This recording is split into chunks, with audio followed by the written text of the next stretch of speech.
I have Patricia Cori with me, and we've never met each other, but we're aware of one another. And Patricia contacted me and asked if I'd like to have a chat, and I said yes, that would be great. And how about we record our chat, and so we can get to know each other and share everything that comes out in our connection with anyone who would like to listen to our communication.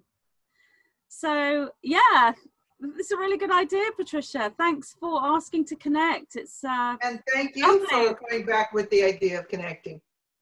So you said how you started channeling yourself was a really long story, but can you condense that somewhat? And I know that obviously everybody who makes that link, they're going to be brought into synchronicity, and there are many multiple different things that bring you to that point. And I think every single person who has made that connection will have a huge movie length story about how it happened. Sure. But yeah, well, I think that there's also the fact that, you know, I really believe we are a lot of starseeds on this planet right now in positions to be vocal and to be trying to bring through that galactic wisdom. And I also think that you don't just wake up one morning and channeling. I think that you've come in with it. It's your mission. And many of us, I'm probably you too, have had these experiences as children where you're connecting with this wisdom. I mean, as I've told people, you know, at the age of 4 years old, my mom said I walked into the kitchen, very Italian family, okay, very pragmatic Italian, and walked into the kitchen and I said, Mom, you know, I'm not from this universe. Wow. I just want you to know that. And she said, she was holding a pan of tomato sauce. She said, I almost dropped it. She said, well, sorry? I said, I'm from another universe, but you're not ready to know that right now, and it's okay. And I walked back out as kids do, leaving my mother with this pan, which just happened. But, you know, all through my life, I've been a very psychic child and, you know, really early on in my life, very involved with things spiritual and mystical. But it was in the Julia Set crop circle in 1997 that I lost consciousness. The story is pretty much out there. So I like you said, a condensed version. Yeah. But I started spinning out in a beautiful reason why I got into it, because I had a vision and a dream. And got taken there by the professors where I was taking a course in color healing in England. And they left me. And I fell into this formation and spun out, lost body, started becoming music. The experience of hearing myself leaving physical, it wasn't like a regular astral journey. It was like feeling myself lifting out of the physical world and becoming music. And it's quite different than any astral journey I ever had. And it was just like, woo! And off I was for about 2.5 hours. And I believe that I got attuned then, because right after that, I started bringing in the Sirian High Council, which has been a journey of 23 years now. Wow, that's amazing. Did you start off by bringing them through them speaking through you, or was it through writing at first, or both? The first experience was that right after I got back from England, I was really having a problem getting back into my body completely after that happened. And I had to fly relatively quickly after that. Flying was very disorienting. And when I got home, I just wasn't comfortable at all. And it was a few nights after I got back, I woke up in the middle of the night. And I think what happened was I was in a trance state. I have very little recall of how I got from the bed to the computer. Right. And started bringing in this information. And the interesting thing is that, which was the first book, The Cosmos of Soul. And I woke up. I found myself with my face on the keyboard and this letters continuing to go to like page 40. And fortunately, I was looking at it. Fortunately, I thought to take it back to page 1. And there, for the first 3 pages, was the very eloquent prose that is the beginning of The Cosmos of Soul, which starts with, get off your knees to any belief system that has you in obedience. It was like, oh boy, this is going to be an interesting journey. So I saved those 3 pages, and that was the beginning. And then from then on, I'm not a trance channel. So from then on, I was consciously involved. Right. And I don't bring it through as a performing trance channel. I just hear and use the computer. Yeah. So you don't remember that first time though, when you don't remember writing. So when you were reading, that was the first you knew that you were making that connection, and then you learned to remain conscious.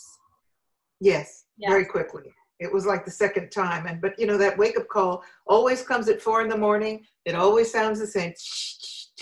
And I just know that it's something to do with, you know, like before we got started taping, we talked about being a pragmatic spiritualist, right? A grounded spiritualist. Yes. And so I'm always looking for, let me understand what's going on here, and trusting, but it has to be grounded in truth as I understand it, so that I don't start flying away. Yes, I started off by questioning. So that source came to me through meditation, and then outside of meditation, a long time before I started writing. So by the time I started writing it, it is just a very light trance, a slightly altered state of consciousness, a feeling of sort of spaciness and euphoria and connection with all the chakras open, and feeling as though you are you have multiple different personalities or focuses or intelligences within your mind as you're bringing this stream forward, but fully conscious, and a state that I kind of get used to, you know, that I can now go into at will because it's been so long. Well, and also it's this feeling of many personalities is also because I always feel when I'm in this posture of channeling that I need to get it all. I need to grab it all because it's coming in and I don't want to lose anything. And it's just like, there's a lot of voices in the collective of the Sirian High Council. So, you know, it's like all contributing what I like to describe as thought bubbles, because there's no other way to really describe what I hear. And so, you know, sorry? I was going to say the Sirian High Council, that's who you've been with from the start, and that is who you're with now. Absolutely. I feel that the Sirian High Council have a very similar energetic to the white-winged collective consciousness of 9. It seems to me to be, I mean, I know that that unity field is all one and the same, and we bring down these different individualized aspects, but it seems similar energetically. I gave them that name. I asked them at first what their name was, and it was an unpronounceable frequency, kind of like a weird music. And so because they presented to me as 9 white-winged beings that looked like angels, but they weren't quite my idea of angels, because sometimes they had human faces, and sometimes they had bird-looking faces, and sometimes their wings were feathers, and sometimes they were different kinds of, more like light. And so I gave them that name. But they do have, and I know that they say they are Arcturian, and that I am of a Pleiadian energy, but I do feel connected to the Sirian energy as well. I feel a real connection to you as well. So is that anything related to the Council of 9 that Phyllis Schlemmer was channeling back in the day? I'm not sure. I think there must be some connection of everyone who is connecting with an entity that presents as 9.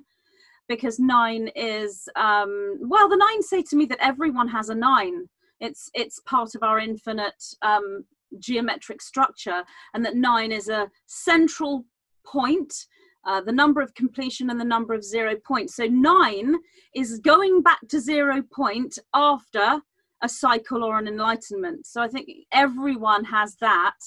And I only gave them the name of 9 because I could count them and there were 9. So I guess they must be connected, but the word council has never fully resonated with me as to what the 9 are, even though they do tell me that council is an appropriate word to describe what they are. I felt collective consciousness was more in alignment because I had a preconceived idea of what a council should be, as in an authoritarian group, whereas they tell me that that is how we perceive council in this reality, but in the higher reality, council simply means those who come in with fair judgment and true justice, and that we have to kind of relearn the meaning of all these words. So, well, the Sirians always say that we're limited in communicating to you on some level to words that make sense in three-dimensional consciousness. So sometimes the words that we bring through really don't describe what we're trying to share with you, but we're limited to that for the moment, to those confines, although things are changing as we rapidly shift out of this, let's say, limited vision. But for me, council represents a community of, could be a negative community of beings coming together, but it brings forward the feeling of beings, people coming together with a joint focus.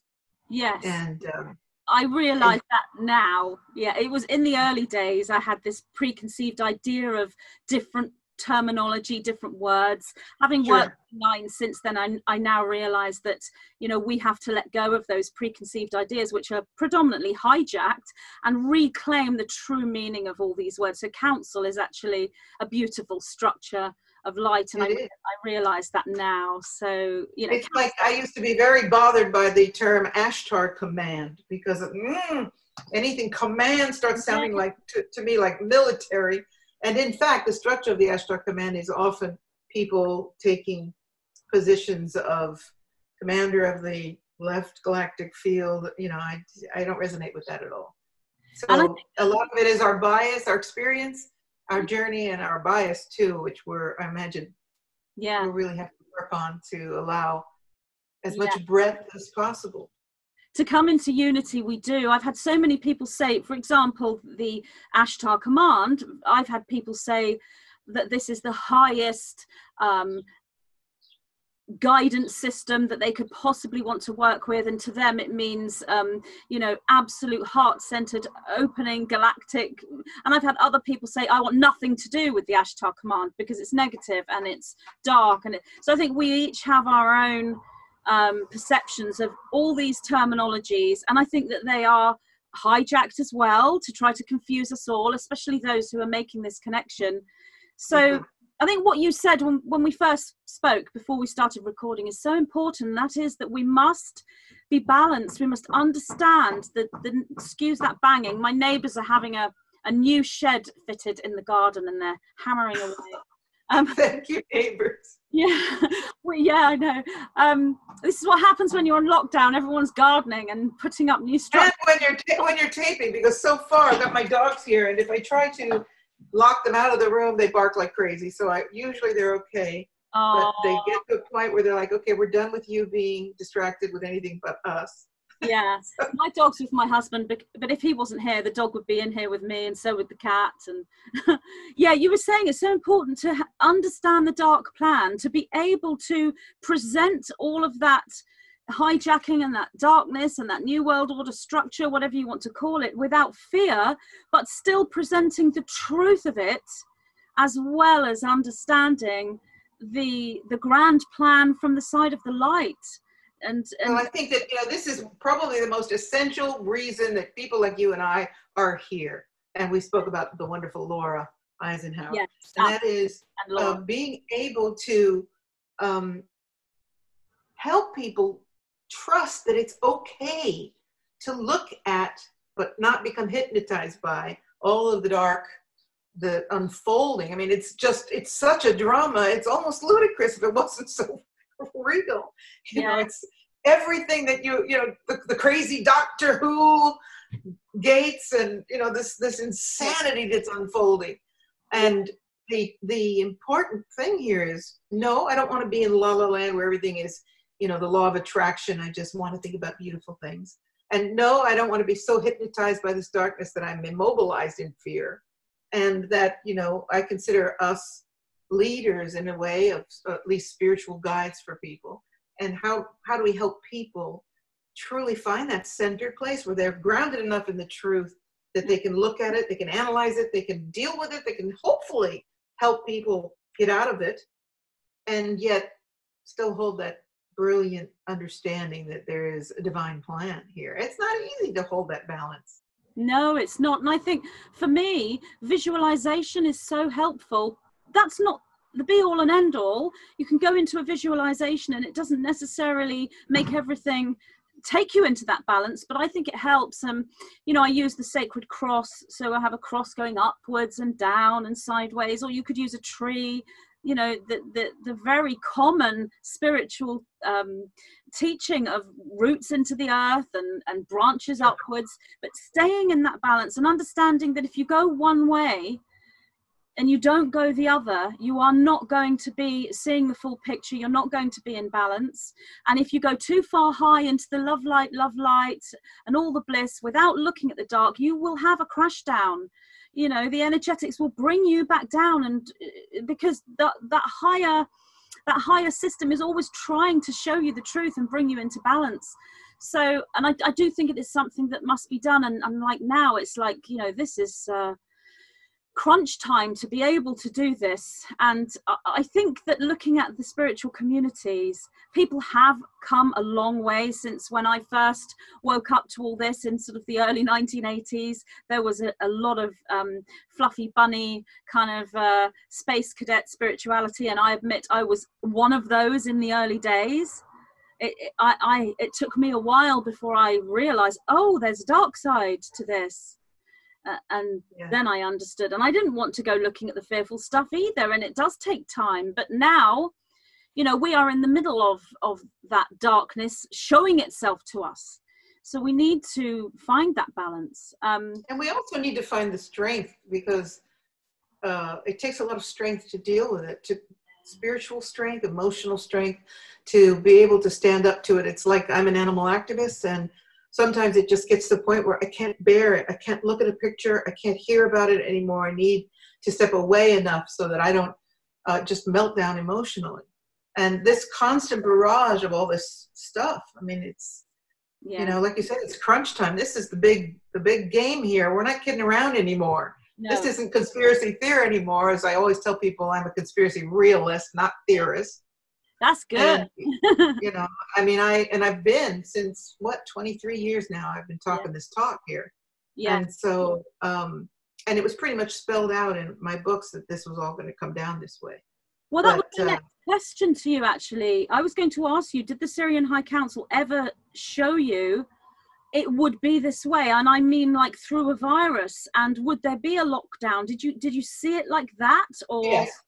They said, one of the more recent books said, they talk about the New World Order a lot.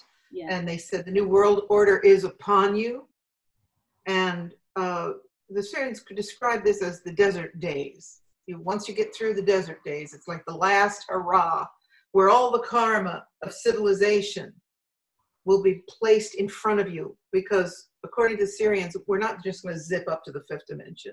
We have to go through this 4-dimensional matrix where we're shifting out of 3 and, you know, into this 4-dimensional weirdness where you start getting things like, you know, slipping time and, you know, deja vu to the 100th degree.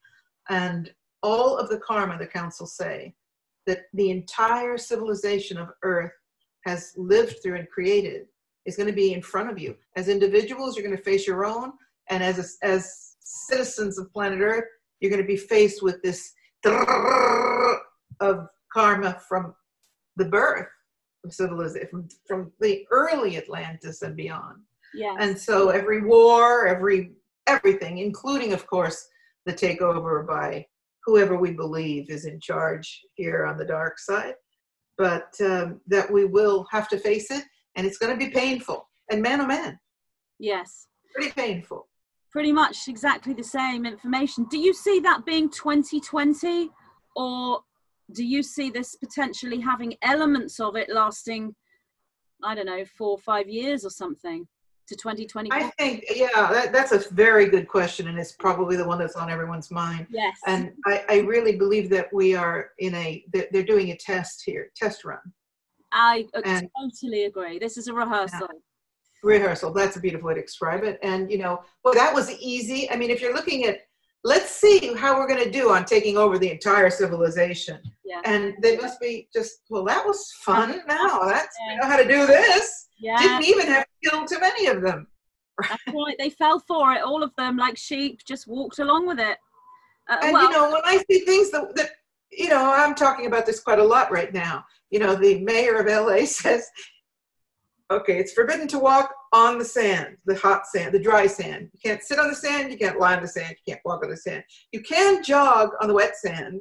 You can sprint on the wet sand, but you can't go in the water. No, no, no. So, you know, my joke of the year is, so what are we going to do? Helicopter over the dry sand, plop down with shimmies onto the wet sand.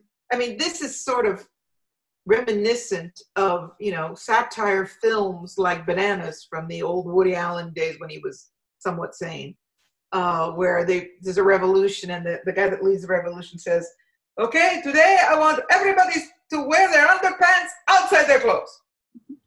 You know, and it was a satire film, but you know what? We're hearing this happen now. The insanity of these despotic local rulers is it's comical if it weren't so great.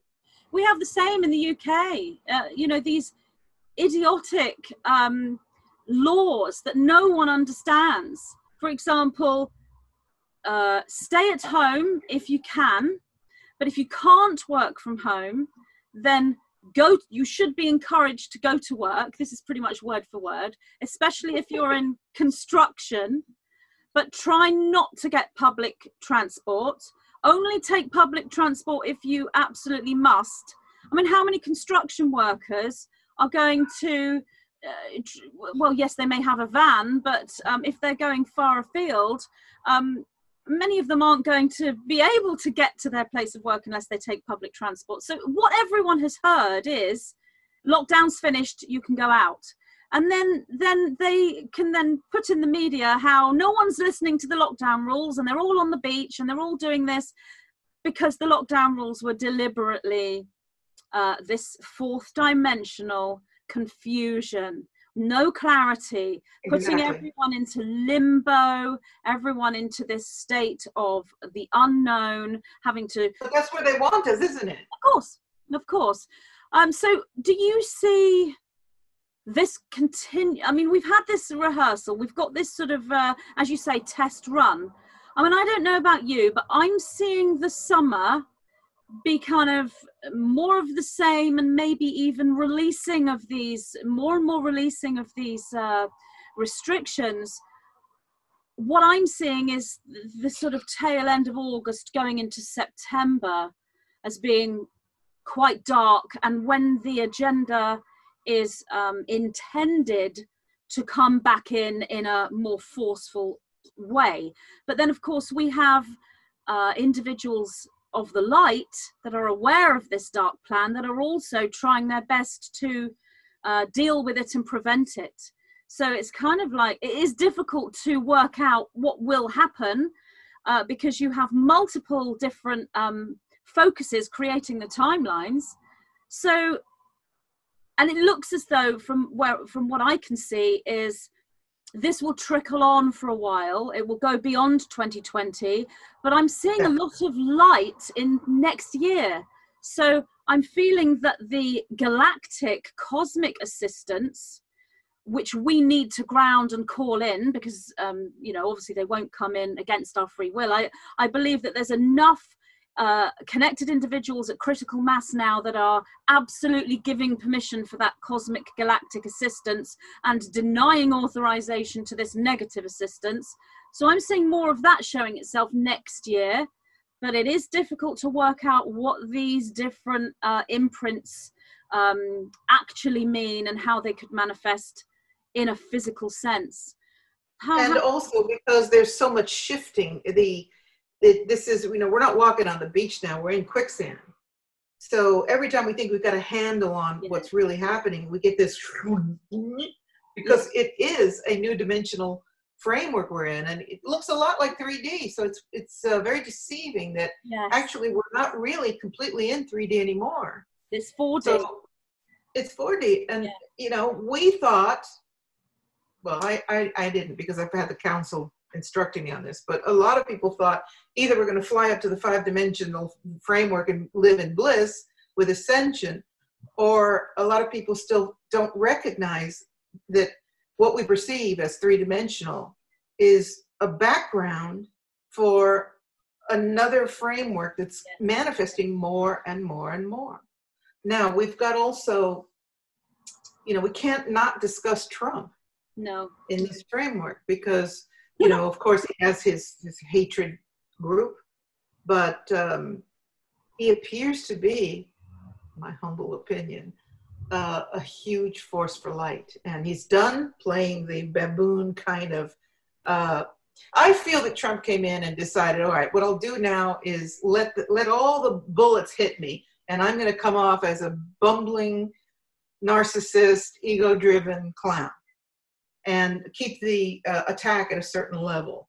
And all of a sudden, and I've been referring it to as the train has left the station, when the Flynn situation was exposed, he has stepped into this power, and it's really noticeable. And it feels like when he keeps talking about there's a lot going to happen now, pay attention. I just feel like, I also think that he has the capacity, even possibly could already contact with beings of councils of galactic intention for the planet of the good. Now, that could be just an optimistic wish, but I keep getting it. The downloads that I get from the council are just, hold on here. No, we're not coming to save you. We've always said you don't need to be saved. You're the ones who got to do the work. Oh, bird chorus. Lovely. That gives me the goosebumps, because that's just perfect timing. That's how this works. You know that. Absolutely. Beautiful. That's goosebumps. Yeah, little validation moment. Thank you. It kind of stops me in my tracks. I know, it's beautiful. Beautiful. Yeah. I am glad to hear you say this, because I had a feeling you might feel like that, but obviously you and I have never discussed that. We've only just kind of met and in this life, and I didn't know how you felt about Trump, but I'm in complete agreement with you in everything that you have said. Regarding, so you asked me about how I perceive this coming in the future. So I agree with you completely. I think that we've had the test here. And I think that they didn't really ever intend to kill. Some people were saying they intended to kill a lot more people. It didn't work. Yeah, I don't think so. They intended to see how easy or difficult it would be to get people in complete powerlessness. And they've done a great job. And, to be honest with you, people are pretty hysterical. I mean, behaviors of people. However, we are starting to see an uprising. We are. And, the council say it's only when you're pushed up against the wall that you really move into action. As long as you're in a peaceful state of comfort, you don't move to action. And you are up against that wall, and I think we're in the wall almost. We're so up against the wall. So people are starting to react. And I truly believe that they're going to do something more. Yes. Something worse. Yes. But while people focus on, oh my God, what's going to be the phase 2? You and I are talking about, well, we're more prepared now. First of all, we got the envelope here. And I think that yes, we should be concerned about what's coming, but I feel that a lot of people are waking up because of the extreme abuse of power. There's always that positive side to the negative. So the obscene abortive use of power has pushed people to the limit. Yes. And so if that's what it's going to take to get millions of people to wake up, fantastic. Yes, because there's a tendency now for people to go back to sleep and think, oh, we're coming out of lockdown now slowly and everything is going back to normal. And that's the future they're seeing. But I think there are a lot of people that are thinking, well, hang on a minute, we're not going back to normal. What does this mean? Well, why are the schools doing this to our children? What does this new law mean? What's going on over here in this political mess or whatever? So I think you're right. There is a big awakening regarding them wanting to kill lots of people. I agree with you. I don't think that was the intention of the full cabal. The Nine have shown me that there's a smaller group within that cabal group, that Illuminati structure, that do want that. And they rushed things, and I think the whole virus thing wasn't exactly working in the way that they initially planned it to. And that there are, you know, factions, sub-factions within the Illuminati that had different ideas as to how they wanted things to be done. And I think that, from what the Nine say, the virus was not, it wasn't a case of like, this is a virus, and these are the people, and we're going to release this virus on the people and kill them. There was an intention coming in from one group, a different intention from another, and there was, you know, confusion and infighting. It's not as cut and dried as that. Yes, and there's also the fact that they aren't done with the human race. They want to see us enslaved, shipped, and ready to go into the system, the AI system. Yes, and, they don't want to kill us. They want to mine our resources, the ones that are able to work and have some kind of energy. And they instead of that energy becoming independent and sovereign and highly creative and spiritual, they want to take all of that and mine it for their own system. So they wouldn't want to like wipe us all out. No. That the aim. You know, another thing is their Achilles heel is the omnipotence, the belief that they are the almighty and omnipotent, and we are weaker. Yes. If we're really talking, let's skip galactic here and talk about, you know, in the Borg and beings that are interfering with Earth and the Illuminati, whoever this group is. Their Achilles heel is they believe that we are inferior to them. Yes, they do. And, you know, that's a big, big, big mistake, because the soul is there. The soul of the human race is, the collective is so immense. Yeah. And they can snuff out a lot of light, but they underestimate. That's what I was about to say. They have underestimated the human race and the human potential, and they still continue to underestimate that potential. And they also underestimate that, because I think that what they're doing now is seeing how far can they really push us before we rebel. That's the phase we're in right now. All right. So you've got this, we're going to open, we're not going to open. And people who are, I mean, somebody told me a couple of days ago that if I insist, Patricia Cori, insist on going out without a mask, then what I'm really telling her is that I want her to be dead. Mm-hmm. That's right. And this kind of irrational thinking, it's beyond my perception that anybody could really believe that. Yes, I think it's a shock to those who are aware when we actually find out how those who are believing this false narrative actually think. When I had someone say to me, someone really close to me who I care deeply about, actually said to me, when I was talking about a draconian society, this person said to me, but imagine a society where everyone is tracked and traced with a microchip, and everyone's vaccinated. There'd be no disease, there would be no crime. And this person actually believed this to be the best way forward. And you know, this is a brainwashing at deep levels, and when you then try to talk, I don't know about you being psychic yourself, when I speak to someone who I know is in that false narrative and absolutely is stuck in that box, as I'm talking, in my mind, I'm talking complete sense, but because I can sense their thoughts, I can actually sense them thinking, oh my goodness, she's insane. And I think I have to stop talking now because I've gone too far, and I'm making perfect sense here, you know, but they are really, and you can feel the worry, because they think, gosh, this person is actually, you know, lost the plot big time. And then they try to help you. And then the next step from that is them being programmed to snitch on people. Really, it's really very for your own dangerous. good, for your own good, because they think that you need help. It's like we have to be careful here, because anyone in the false narrative is a potential threat to us. I have an anecdote about that. A dear friend of mine, I mean, really, really old friend. He's a Greek, and he migrated when he went to college in America, and he hit it big financially, and he's living the dream, so-called dream, in California. Okay, And so when we reunited recently, and we started talking about things, he said, he just looked at me like this. What has happened to you? Well, of course, in the days of my college, we were drinking wine and partying. I said, what do you mean? He said, what's happened to you? What has happened to your mind? I said, my mind is clear. What's happened to your mind? Yeah. And I said, you know, you don't have to agree with what I say. It's not going to change my life if you agree with what I'm saying. But the right to share these beliefs with you, this is something I'm asking you to do. And he, after I exposed some ideas, he said, if I believe for a minute what you're saying about America and what's really coming down, he said, it destroys my whole life. It destroys my whole life system. I believe in America. I came here. I go, whoa, calm down. Open your mind just a fraction and consider the possibility that what you've been programmed to believe is not the complete narrative.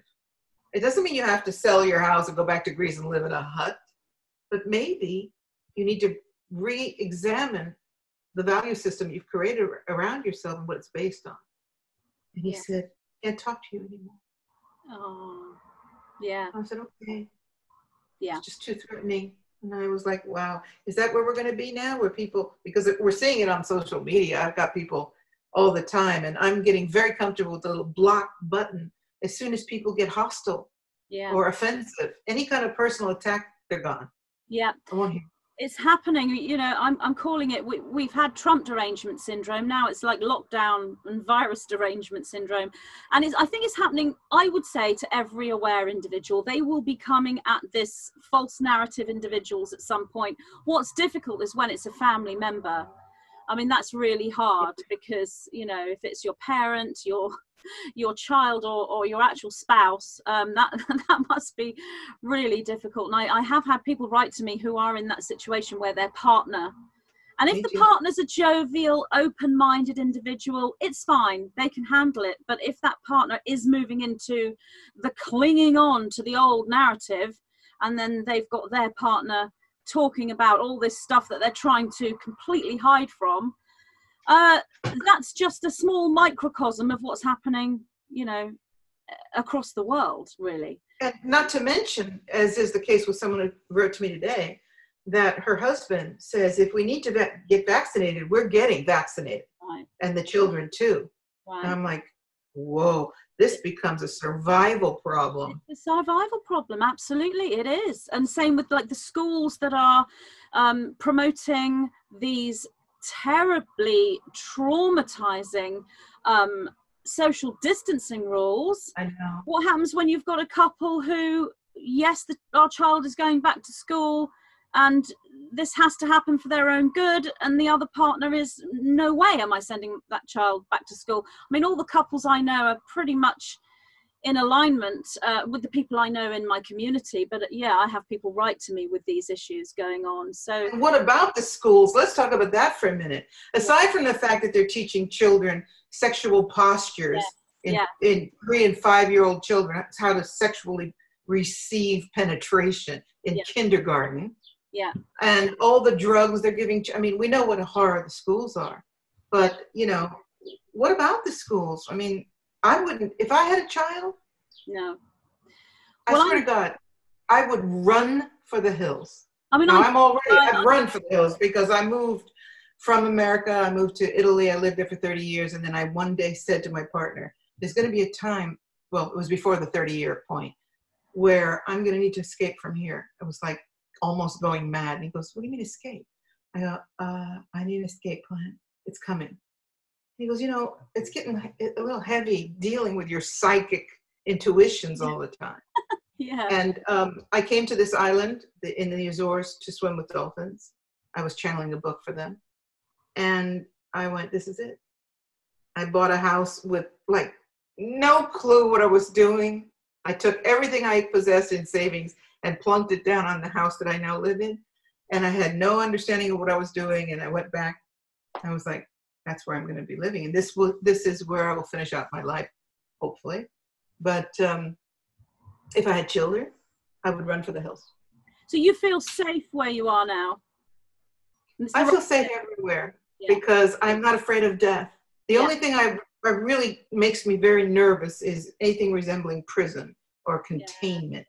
Yeah. But as far as, you know, I'm looking, as I'm talking, I'm looking out, there's the island next to us is called Pico, and it's got this gigantic volcano, which is not really spent. And friends of mine have said, you're living on a volcanic island? Why aren't you afraid? Wow. And I said, talk to me about where it's safe to live on planet Earth if you're focused on survival. Yeah. But as far as the question of the control, the New World Order, etc., I don't know if there is any place that's out of the reach of this monster. Yes. Here, for example, we've got, check it out. For 6 weeks now, we've got 5 cases. Nobody's ever met these people, okay? No new cases, no planes coming in, no ships are allowed in. There's been a ship sitting out in the bay for 3 weeks now. It has in quarantine before it. They will even let it into the bay to refuel. Yeah. And now we're down to 2 cases. 6 weeks later, 2 cases. And because of this, they have to wear masks. We have to do social distancing. They're frenetic in the grocery store. That every time a customer passes their groceries down the thing, they clean down the turnstile with disinfectant. Yeah. Every single time. So I said to the woman, and she's wearing the plastic shield, the mask underneath, these people are going to actually get sick. Yes. The gloves, right? And this spraying. And I said to her, so just a curiosity, the action of you spraying this turnstile, does this mean that potentially all of the food you've got stocked here is infected? She said, no. I said, then why are you doing it? She goes, I'm sorry. I said, if the food that you're selling does not have an infection, why are you disinfecting the tray? Yeah. And it's just like, Stepford Wives. Remember Stepford Wives? Yes. Yes. It's Stepford Wives. I don't know. I just, I'm not getting enough oxygen to think about it. Yeah. The program.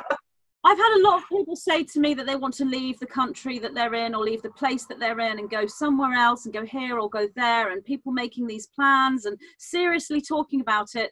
And I agree with you.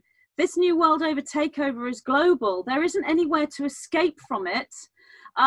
Yes, you might be able to go to places where you are less affected, and obviously big, huge towns and cities where there is a lot of life is probably going to be more concentrated. But I've said to the 9, where are the safe zones? Where can we go? And, the answer is going within and creating power and raising up so that we're not any longer in this dimension is the way forward. But back to the children in the schools, you say, if you had kids, you'd run for the hills. I actually did. I took my kids out of school.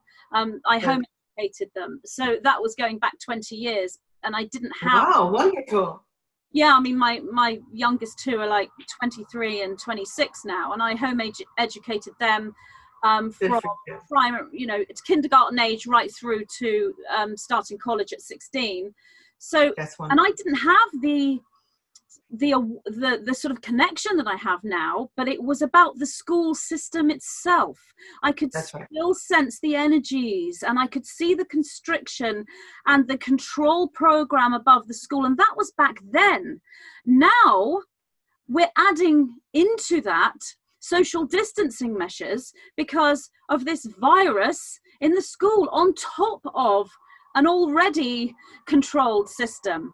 So you take a kid of 4, 5, 6, 7, 8 years old, and they have to be socially distanced. That they can't sit next to their friend.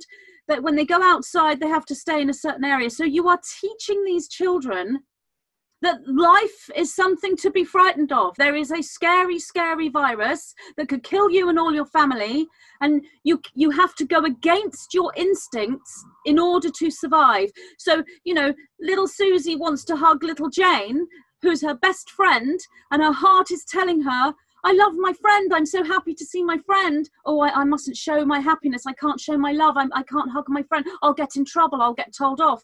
And then you're going to have a few rebellious indigo children that are going to see the system, even at the ages of 4, 5, 6, and 7. And they're going to say, I'm not going to do this. It's silly. I mean, that's going to happen. But when you look further from that, I feel on a on a higher dimensional level, a spiritual level, that this shift in the school system, whilst it's appalling right now, it actually is a good thing in the long run, because it gives us the chance as an enlightened community to really change the education system. So the education system must fall along with the political system, along with the financial system. And it's the falling of these structures that is this fourth dimensional reality that's going to be so difficult for people. And you and I and people like us can obviously see through that and beyond that. So yeah, I mean, do you feel the same as me, that things are, you know, fairly okay for the rest of the summer? They appear to be hijacking the whole hay fever thing in the UK. Now the new symptoms are if you lose your sense of smell, or if you lose your sense of, you know, anything to do with reality. Yeah. Well, I think first of all, you've got to bring in the equation of the American election. Yeah, that's massive. Yeah, it's very important. So I think that there are forces that are going to try to bring in this second wave of the pandemic to just disrupt Trump completely. Yes. And I also think that there's a huge, let's call it white hat campaign to hold that at bay. Yes. So that the transition is, you know, so that Trump can take that election. I do think Trump is taking the election in a sweep. Yes. And I think that I hope, also because I've got a group of people going to Bosnia for one of my Soul Quest journeys in September. I think that we're going to have this, you know, restrictive summer, relatively a little, because I'm looking at the airlines are starting to open things.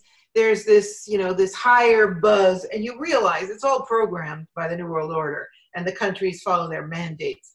Yeah. So I think we're going to have a pretty rough summer moving into August, like you said. But unlike you, I don't think it's going to be dark and heavy at September. I think they're going to take it as far as to the election, and then winter will come, because they keep saying, you know, then the season for the flu is right.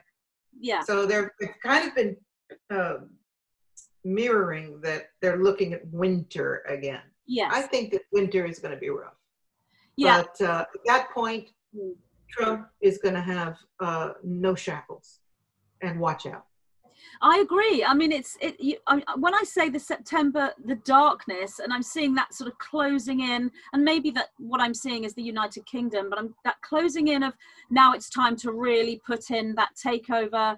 This is the engineered second wave, hijacking and using the whole flu system. But at the same time, over in America, when you look at the Trump situation, there's more and more light, there's more and more freedom. And the whole Flynn thing, you mentioned General Flynn, it was General Flynn's when they you know, released him from the everything that had happened, they exoneration. They exonerated him. Thank you. When that happened, that is when I started to see the higher fourth dimensional echelons. Yeah, it's almost like these political figures in America surrounding Trump are so, the events are so huge, it's affecting the timelines massively. So an election of a president changes the timelines for the whole planet. It's not just that, it's always been that way for, you know, a long time. But Flynn himself, the exoneration, so we had this lower fourth dimensional confusion with the exoneration. That's when I saw we're now bringing in the higher echelons of the fourth dimension. We're now seeing the light, and I believe Flynn's exoneration is the first domino of many to fall, and they're trying really, really hard to prevent this exposure. And they can't, because the dominoes already fell. They can't, exactly. And, you know, it's like, well, we've heard Trump described as a great chess master. Yes. Sorry, chess master. But, you know, when I've been cautious about endorsing, I'm not a political person. I don't want to get stuck endorsing anybody.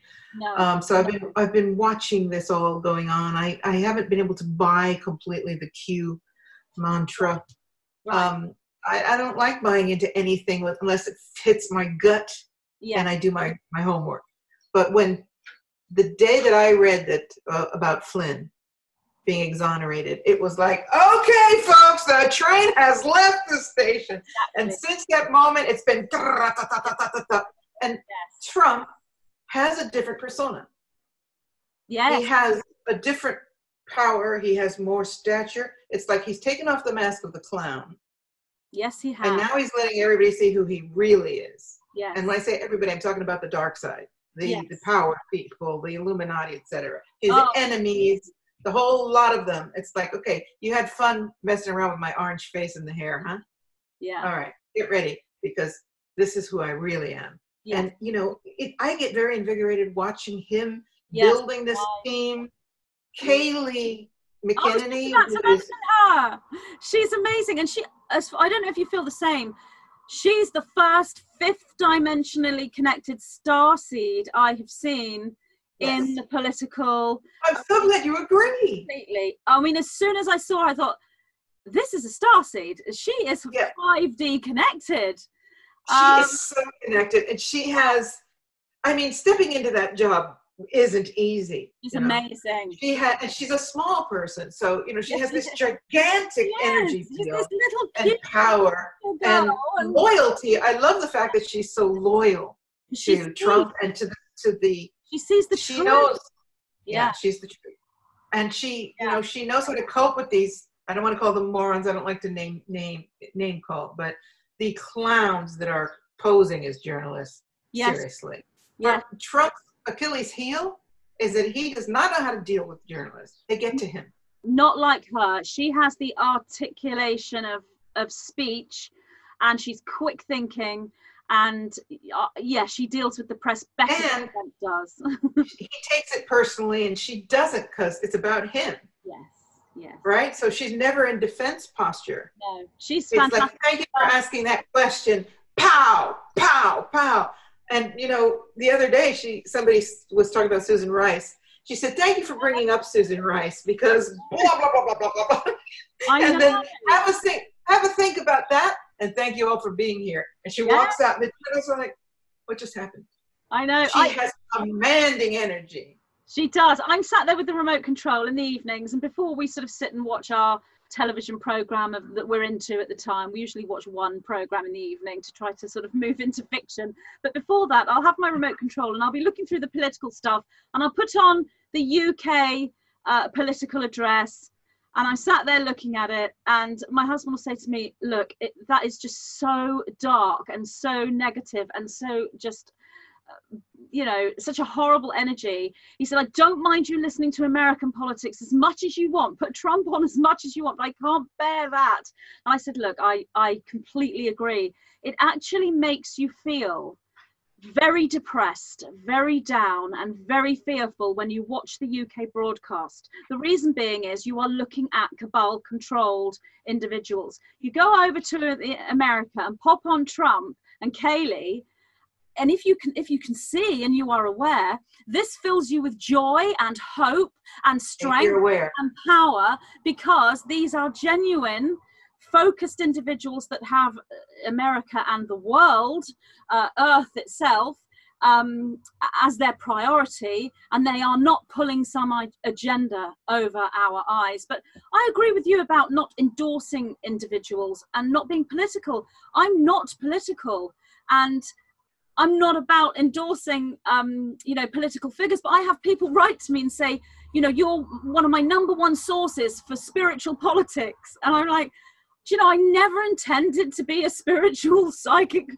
political analyst. It's so not me. But tied up with the ascension. It's tied up with the New World Order and the fall of the cabal. How can it not be? So you have to look at, you know, something that is very important to me right now, and I'm sure to you too, is the question of the vaccine. I mean, this is the big one. Okay.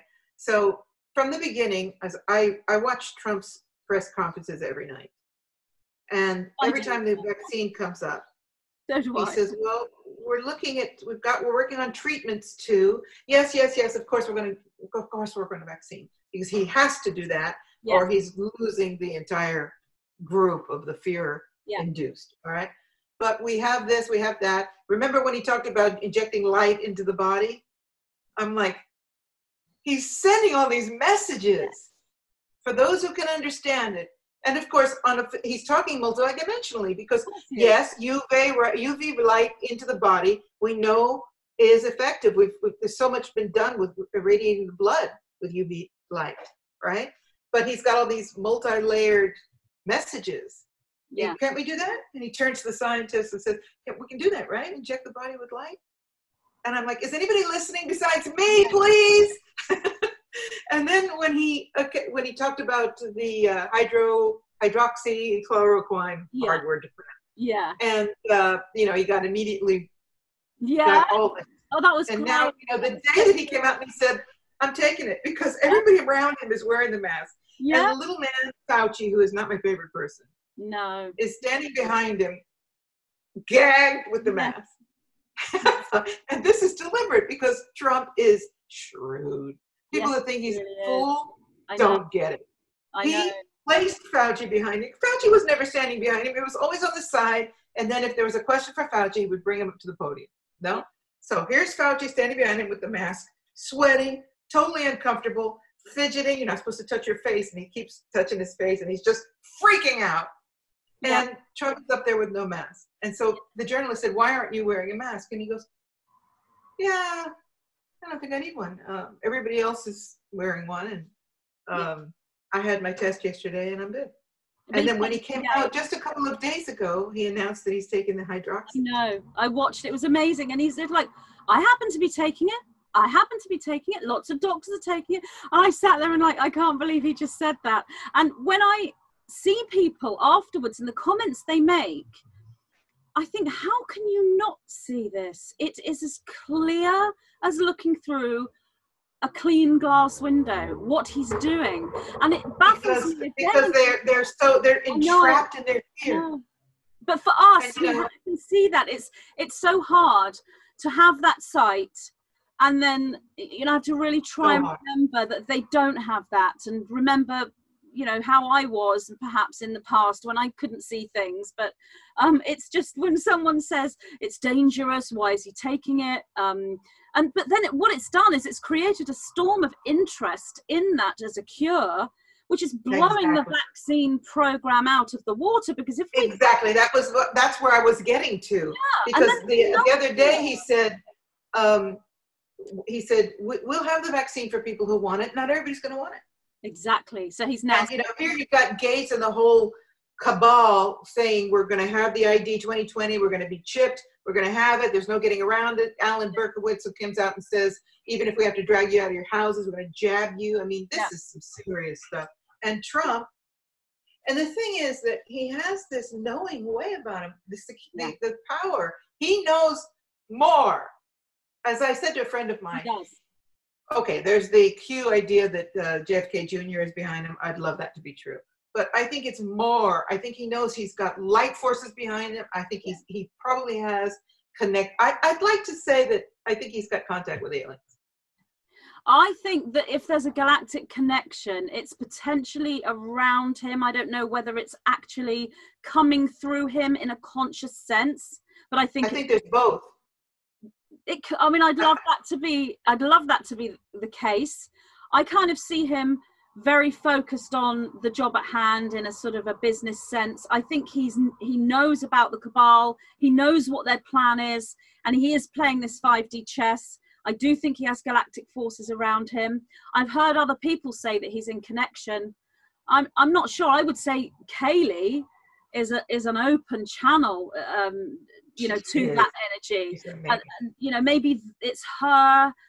Maybe there are others around him. Maybe members of Trump's family. I don't know. It's around him. I'd love to. Right, but let's never forget that he came in saying, "I'm going to claim the swamp." This man has a mission. Oh yeah, and he didn't need. And when he said it one day, "I don't need to do this." I don't need to do this. I have a life.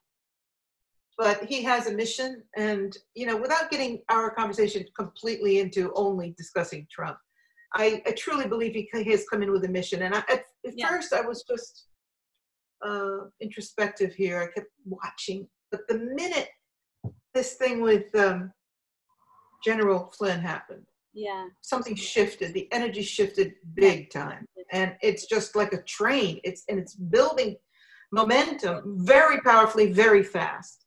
It really. And I always remember that that he has this mission, and the mission is certainly nothing to do with him personally for power. Even though people say he's on a big ego trip, it's like the guy had more power than you'll ever dream of. He has less power in a way now as far as his political condition, right? Of course, it's not about that. He is blasting holes of light in this dark network. This is why in the UK, when you watch the UK broadcast, there is no light streaming in.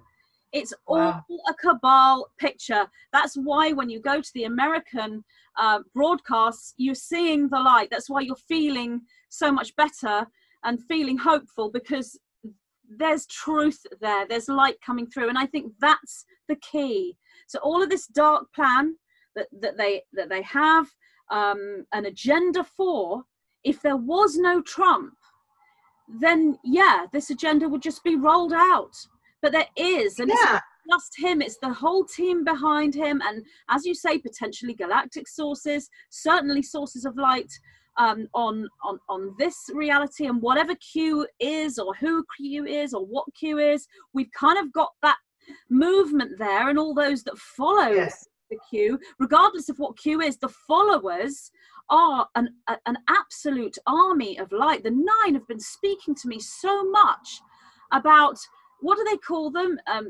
The keyboard warriors of light and the Anons, and they're moving together. It's a collective. It's like one Anon can do a few things, but the Anons together, the QAnon followers are moving like and the Patriots. The Patriots, absolutely, they're doing such an amazing job, because they know exactly which tweet to share, they know which video to share, they know which video to download and keep in case it gets taken down and re-upload again. And they are moving in this telepathy, in this collective consciousness, and that's the creation of what I see as the higher echelons of the fourth dimension, giving us a kind of a springboard into that fifth dimensional energy. So it's beautiful how the light plan is moving. And, I do think it must be incredibly difficult for those who can only see that third dimensional and that lower fourth dimensional plan, because that's dark and horrible and fearful. If you can open that sort of non-linear sight and see those other dimensional perspectives and what's happening, that's where the hope is, because that's creational energy. And the minute we subscribe to that knowing and that belief of that reality, we're creating it. So there's a lot to be hopeful for in that sense. Absolutely. And another thing is, like you were saying, there's Trump, and it's like there's Trump, and there's hardly anything else at the political level that has, take the issue of the vaccine. There's no political person, no country leader that I have seen who is anti-vax. There's an African thing going on. I think it's Madagascar. So they found another cure, COVID organics, and the World Health Organization have rejected that cure, obviously. But the person who funded the research, from what I hear, is Donald Trump. He funded the Madagascar research. So I'm not surprised.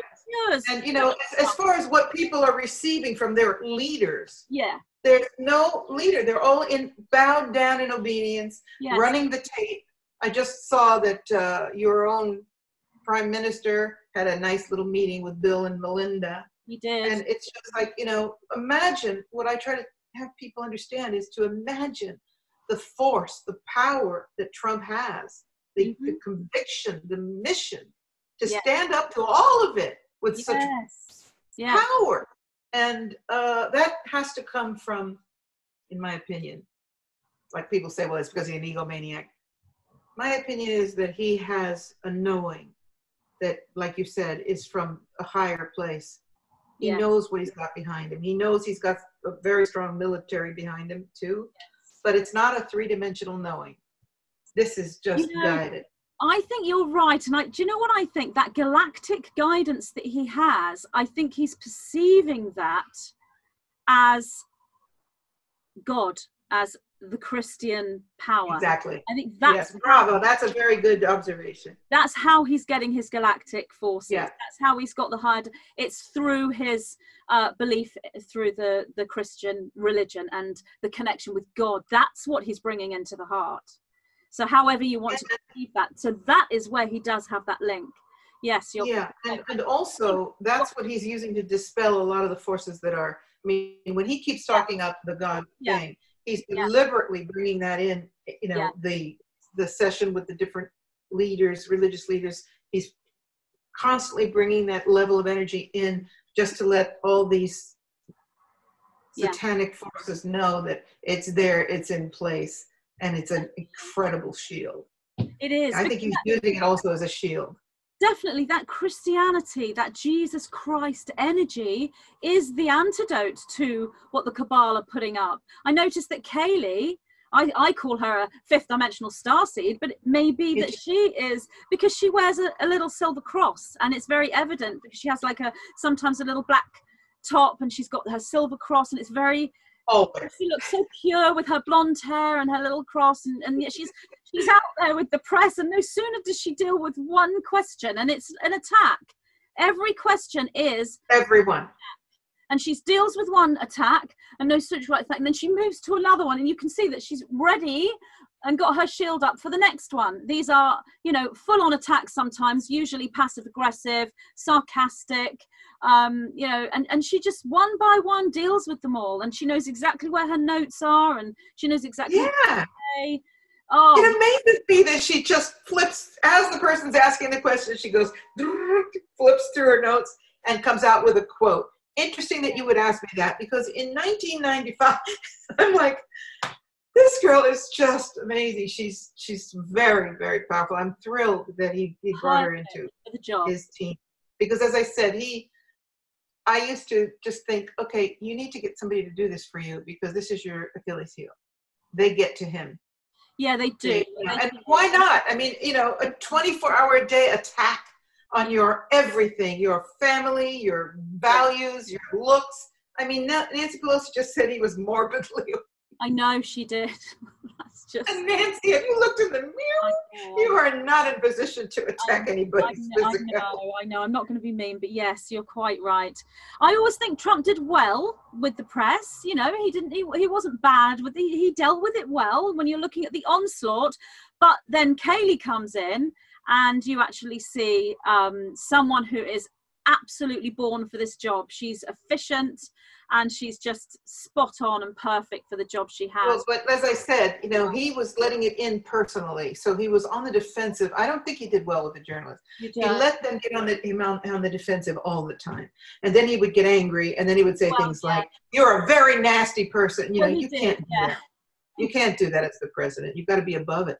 I know. And I know you have. I know. I mean, that's no criticism of him, because to be honest with you, I don't know how he copes with all that hatred. No, I just meant he did well given the onslaught that he had. And some of those reporters were so disrespectful. I come away and think they're talking to the president of the United States, and they're greeting him like, he's not that. I mean. And why was he allowing it? I mean, number one, in the old days in the press conference, the journalists would stand up and they'd have to announce who they were and who they represented. So it'd be like, I'm John from, the United Press. And then they would be allowed to ask their question. Or in the case of Obama and George Bush, questions were already submitted before they entered the room. Oh yeah, of course, because that's all organized and all one structure. It's what you have now is cabal controlled media. That's what it is. And the odd light you'll get the odd reporter that's independent that might get in now and again. Like there's one lady from the One American News Network that doesn't she seems independent, and but you don't see her that often, really. So I think when I say he did well, I mean he did well given the onslaught that he was being presented with. But I think, you know, Kaylee is wonderful, and that is she's a delight to watch, and actually seeing she has command, gives you hope. And, you know, I was thinking that the last time I watched, I think it was 2 nights ago, I was thinking, I imagine he's watching her do this, and he's got to be just having a giggle, because I agree. You know, she's just, when the last time I watched her, she said to the journalist, "I'm glad you brought up Susan Rice, because," and she was talking about how she, you know, she should have been packing her boxes to leave, but no, she was making sure she. I know. And then she said, "I want to leave you with that thought. Thank you all for being here," and walked out. I know. I'm sat there clapping, like, yes. I keep saying to my husband, "Oh my gosh, did you hear what she said? She's so good." He's like, I know. Yeah. And, you know, the thing is that I realized that in my whole life, I've never paid really attention to who the press secretary is. She's a bright light. Yes, she certainly is. Yes, she's certainly bright light. And I'm just thrilled that she's there, thrilled that she's on the team, and I mean in the bigger sense. Totally. And you know, I think that also the journalists, the whole media is coming down. That's why he openly attacks them. It's coming down. And once they come down, that is game over. Because the media is what is holding up the whole false narrative.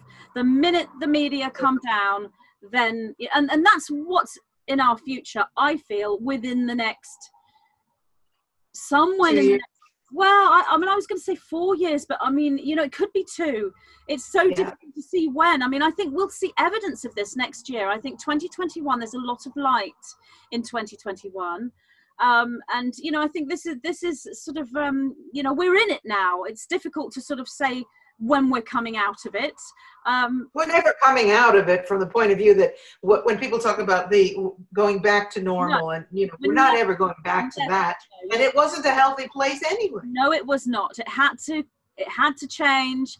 It had to fall, collapse, restructure. You're right. We are never, ever going back to how things were at the beginning of March, end of February this year. And I think, I don't know about you, I knew that from day one. I thought this is day one of a whole new reality. And it's like, we have these 2 different factions working for different agendas and different realities. And what we're seeing now is them vying for their reality to manifest.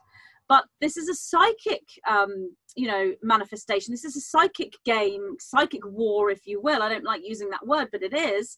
And that's what the light workers and the starseeds are here to do, to hold that space for that eventuality. And, you know, and the thing also is, we've been talking about ascension for decades now, really. And, you know, my reminder to people is, did you think we were just going to, from the density of civilization, okay, great, there are some very evolved people, but overall 7.5 billion people, it's pretty dense out here. Totally. Did you really think that we were just going to float up to the 5th dimension and live in harmony and bliss on some other frequency? There has to be cleaning. There has to. That's what it's about. The ascension process involves cleaning out the energy, healing all the karma, and it's gonna. You know, the council has been saying it. It's going to be tough. It's not going to be an easy ride where you float off the planet. It's going to be a tough job that you came here to do. Yes. So own it.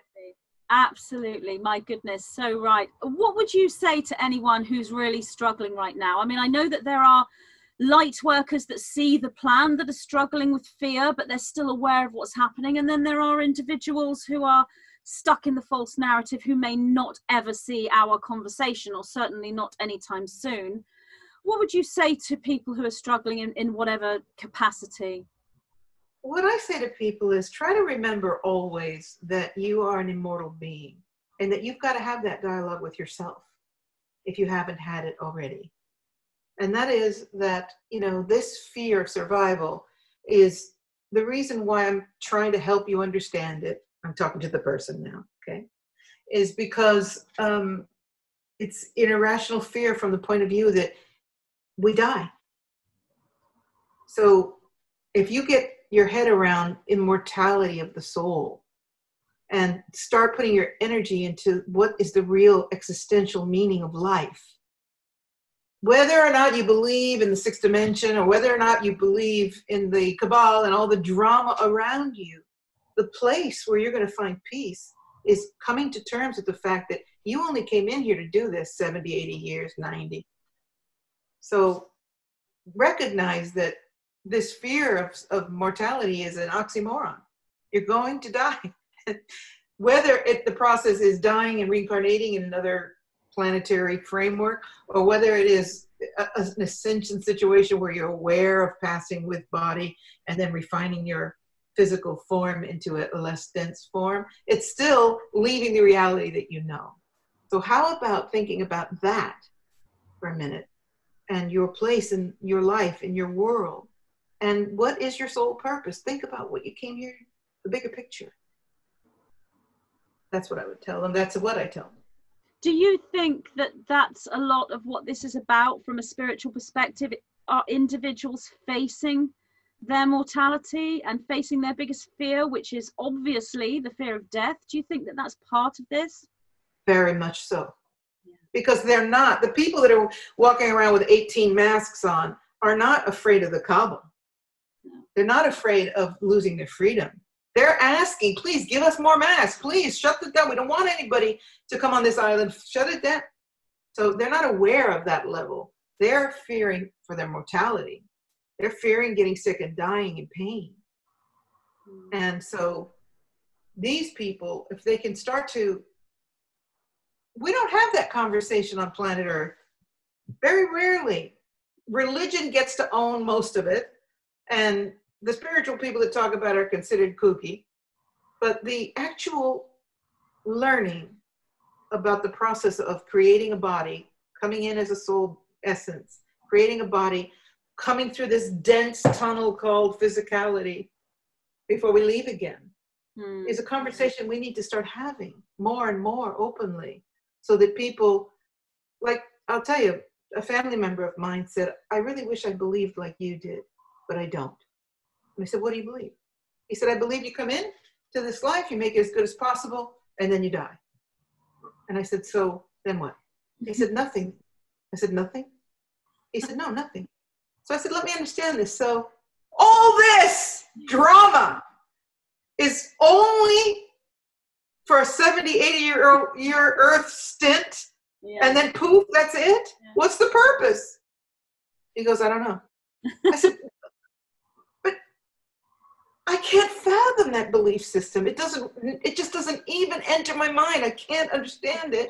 That doesn't mean that they're wrong or right. It's just, I never, ever have not believed in the infinite soul. Never. As a child, I never believed this. From the day I was born, when anyone would talk about this, I always knew it was the one thing I've known since day one, since being born. I can't fathom the idea of nothing. It's impossible, because you think, well, if this is your life and you die, but other people are still alive, how can it be nothing?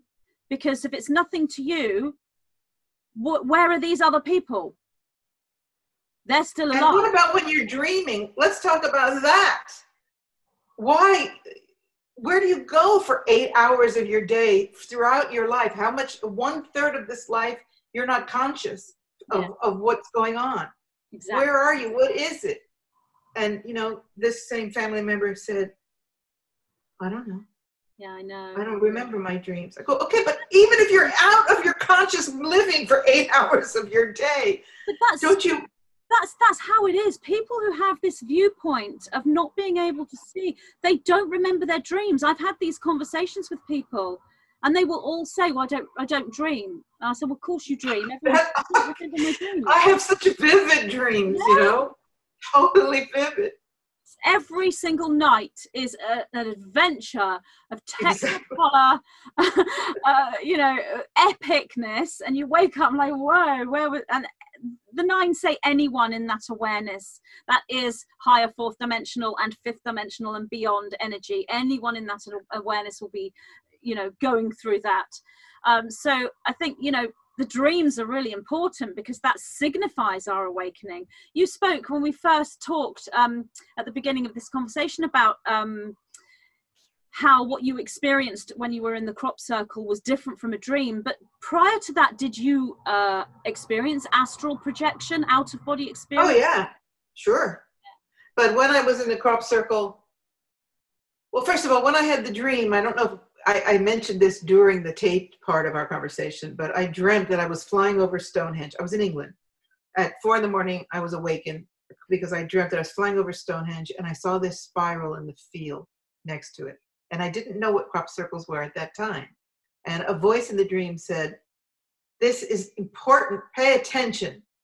And so I was in that wake state, semi-conscious state between dream and sleep and wake. And the voice said, "It's an interdimensional lock-on point, and it's going to be very important for you. Wake up now, remember." That's it. And like, what's that state, right? So then only to find out that there is, in fact, this exact same formation, which is how I ended up in that crop circle. Okay. But when I went in, I could barely, something was pulling me. I had no knowledge of how to enter. There's a code how to enter a crop circle of respect and how to enter the field, whatever. No, I was just like somebody was pulling me by the shirt, and I barely got in, and I fell into the circle. I fell and went out, and it was very, very different than an astral projection because I could hear a motor revving, and then this whir, and it was almost like being in a craft. You would imagine being in a spaceship, of this motor roaring and then whoo, and this spinning. I thought I was going to throw up. So I was in states of consciousness that were unlike just popping into an altered state or an astral journey. It was like I was being revved up. I was being tuned up. I was getting into being acclimatized to a different frequency. And then pop, I became music. And I remember that. That sounds to me like an advanced Merkaba structure. So yes, gone into the fifth dimensional or beyond Merkaba structure. That's what it feels like to me. Yeah, and that's a very interesting perception because perhaps each circle in the great circle design is a Merkaba. Yes. But I mean, I remember vividly that process of spinning, and I felt like I wasn't gonna be able to hold on to the earth was my first thought. Oh my God, I'm gonna fall off the edge of the planet. Wow. Which is not a normal thought. No. And so I felt like I had to hold on to the grass or the wheat because I was spinning off the planet. And then, woo, I could hear this motor, woo, and I just was poof, no longer present as a sound until I popped out and I had no recall. Yes, that sounds like advanced Merkaba activation and travel. I think going through these out-of-body experiences go up in layers. The 9 talk about different stargates, and then there's a celestial level. So there's the lower 4D, harmonics in the 4th dimension, it's the 5th. That's right. The Sirians talk about that as well. And unquestionably, they were taking me to a meeting point frequency-wise where they were going to be able to connect with me on that level. And I think attuned me. Yeah, because everything was about frequency, and the fact that I was allowed to hear that I was music, I was sound, was a training, educating to what I would be doing frequency-wise, working with them for the rest of my life. I think. Wonderful. It's been 23 years now, still happening. It's amazing. How can people find you? How can they connect with you? How can they look at your material? Where can they find your books? My website is, I've got 2 main websites. One is patriciacori.com, and that's CORI. And the other is SirianRevelations.net. And my books are everywhere. They can get them on Amazon. But when I was in England last, I walked into a bookstore and my books were there, and it's always a thrill. I'm sure you know the feeling. They are on. I've seen your books in our bookstores. Yeah. Oh, that's good. No, I meant for your books. Oh, the thrill of seeing your own books at the store. It's always like, oh, yes, my babies are here. Great. Yeah. And I'm also very, I'm on Facebook, and I have a YouTube channel as well, trying to get, I have a little podcast I call A Moment of Zen, with Patricia Cori. Wow. So I'm not there. Well, it's been amazing talking to you. Shall we talk again sometime? Shall we do another connection? Soon. Yeah, let's keep this bond between us because there's a real kindred energy here. I love it. Yes, and I want to be spending more time with you. Absolutely. Well, we'll say goodbye to everyone listening, but stay on with me and we can talk for a little bit. So I just want to say thank you so much for doing this chat with me. It's been absolutely amazing, and I'm sure everybody will enjoy listening to us chatting away about all these highly important subjects right now. So yeah, thank you. And bringing a very powerful, strong vibe to these issues that we've enjoyed in this talk. Thank you so much. I'm really grateful. Thank you. Thank you, Patricia. Thank you, everyone who's listening. Bye. Yeah, we'll be back. bye, guys.